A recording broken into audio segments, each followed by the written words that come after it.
மனைவி மனைவி இல்ல இங்கே காலைல எப்ப போன? காலைல 6 மணிக்கு போனேன். மணி என்ன ஆகுது? மணி ஈவினிங் 6 மணி. வீட்டுல ஒருத்தி நான் இருக்கா ஞாபகம் இருக்கா? லேட் ஆச்சுமா. ஓகே, நீ பேட் இந்த கோலத்துல எடுத்துட்டு வந்திருக்க. மாமனா என்ன சொன்னா சும்மா வாடி, நான் அடிச்சா சும்மா வந்து 2 வாயமா ரைட்டு போவோம். அதான் மாமா கெத்துடி. யாராவது புயல்ல உட்காந்து பொதி சாட்டின்னு இருப்பாங்க பாரு, நீ அடிக்கிற அடி அவங்க கிட்ட சொல்லு, நம்புவாங்க. என்கிட்ட கூடாத உன் கதைய. மாமா அடிச்சா 6 தாண்டி, 4 தெரியல. அங்க எங்கேயாவது கிரவுண்ட் ஓரமா நின்று பந்து பொறுக்கி போட்டு வந்திருப்பன்னு நினைக்கிறேன். உன் அடியை பத்தியே எனக்கு தெரியும், நீ நிறுத்து அப்படியே. தேடிட்டே இருந்தா போதுமா?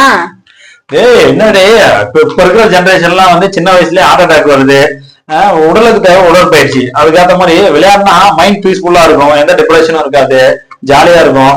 அதே வந்து இப்ப இருக்கிற ஜெனரேஷன் எல்லாம் வந்து விளையாடுறதுக்கு டைம் ஒதுக்கத்தே கிடையாது. நம்ம சம்பாதிக்கணும், வாழ்க்கையில முன்னேறணும், அது மாதிரியே போயிட்டே இருக்கிறாங்க. அப்பப்ப கேப் கிடைக்கல, சின்ன சின்ன கேப் கிடைக்கல, கொஞ்சம் விளையாடுங்க, ஆக்டிவா. உடம்பு ஆரோக்கியம் தானே முக்கியம். சாப்பாடு இன்னைக்கு நைட் உங்களுக்கு கட்டு, வீட்டுக்கு வெளியில போய் படுங்க. தெய்வம் தந்த வீடு வீதி இருக்கு, சொந்த வீடு என்ன நான பெண்ணே.